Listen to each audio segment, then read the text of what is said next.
प्रभु की लीला। गंगा नदी के किनारे बसा था एक छोटा सा गांव शिवपुर। ये गांव हरियाली, श्रद्धा और भक्ति से भरा हुआ था। गांव के केंद्र में स्थित था प्राचीन शिव मंदिर, जहां हर सुबह और शाम भगवान शिव की आरती गूंजती थी। गांव में एक वृद्ध ब्राह्मण रहते थे, पंडित रामदास।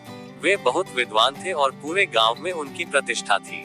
लेकिन उनके जीवन में एक दुख था, उनका कोई संतान नहीं थी। उन्होंने और उनकी पत्नी सुमित्रा ने वर्षों तक भगवान शिव की तपस्या की थी, लेकिन संतान का सुख उन्हें प्राप्त नहीं हुआ था। भक्त का संकल्प। एक दिन महाशिवरात्रि के अवसर पर पंडित रामदास ने संकल्प लिया कि वे पूरे दिन उपवास रखेंगे और रात्रि जागरण करेंगे। वे मंदिर के गर्भगृह में जाकर शिवलिंग के समक्ष बैठ गए और ध्यानमग्न हो गए। उन्होंने कहा, हे भोलेनाथ, मैंने जीवन भर आपकी पूजा की, वेदों का अध्ययन किया, सत्य और धर्म के मार्ग पर चला, फिर भी मेरी गोद सुनी है। क्या यह मेरी परीक्षा है? यदि हाँ, तो मुझे मार्ग दिखाए। पूजा में डूबे पंडित रामदास को कब रात हो गई, इसका भान ही नहीं रहा।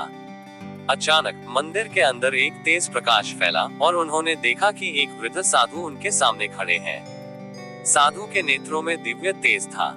संत का आशीर्वाद। साधु मुस्कुराए और बोले, वत्स, प्रभु के कार्यों में संदेह मत करो, हर चीज का समय होता है। तुम्हारी भक्ति सच्ची है, इसलिए मैं तुम्हें एक आशीर्वाद देता हूँ। इतना कहकर साधु ने एक बिल्व पत्र दिया और कहा, इस बिल्व पत्र को अपनी पत्नी को दो और विश्वास रखो, समय आने पर प्रभु की कृपा होगी। पंडित रामदास ने श्रद्धा से वह बिल्व पत्र लिया और साधु के चरण स्पर्श की। जैसे ही उन्होंने सिर उठाया, साधु वहां नहीं थे। वे विस्मय से भर उठे, लेकिन उनके हृदय में एक अनोखी शांति थी। ईश्वर की कृपा। पंडित रामदास ने घर आकर सुमित्रा को वह बिल्व पत्र दिया। उन्होंने पूरी श्रद्धा से उसे स्वीकार किया और अपने पूजा स्थान में रख दिया। कुछ महीनों बाद एक चमत्कार हुआ, सुमित्रा गर्भवती हो गई। 9 महीनों बाद उन्होंने एक सुंदर पुत्र को जन्म दिया। गांव भर में आनंद की लहर दौड़ गई। लोग कहने लगे कि यह स्वयं भगवान शिव का प्रसाद है। परीक्षा का समय बीतता गया और पंडित रामदास का पुत्र शिवानंद बड़ा होने लगा। वह बहुत बुद्धिमान और दयालु था, लेकिन एक दिन गांव में एक महामारी फैल गई। कई लोग बीमार पड़ने लगे और इलाज संभव नहीं था। गांव वाले शिवानंद को लेकर चिंतित थे, लेकिन वह निडर था।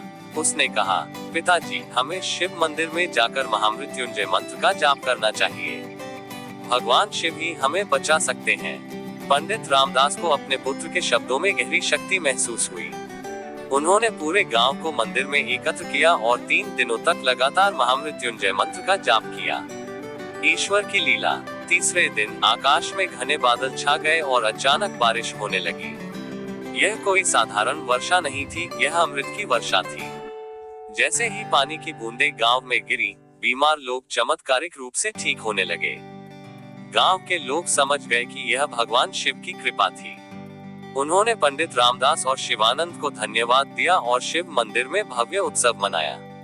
संदेश। उस दिन के बाद शिवानंद केवल पंडित रामदास का पुत्र नहीं रहा, वह पूरे गांव का रक्षक बन गया।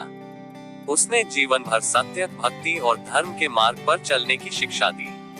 ये कथा हमें सिखाती है कि सच्चे भक्त की पुकार भगवान अवश्य सुनते हैं।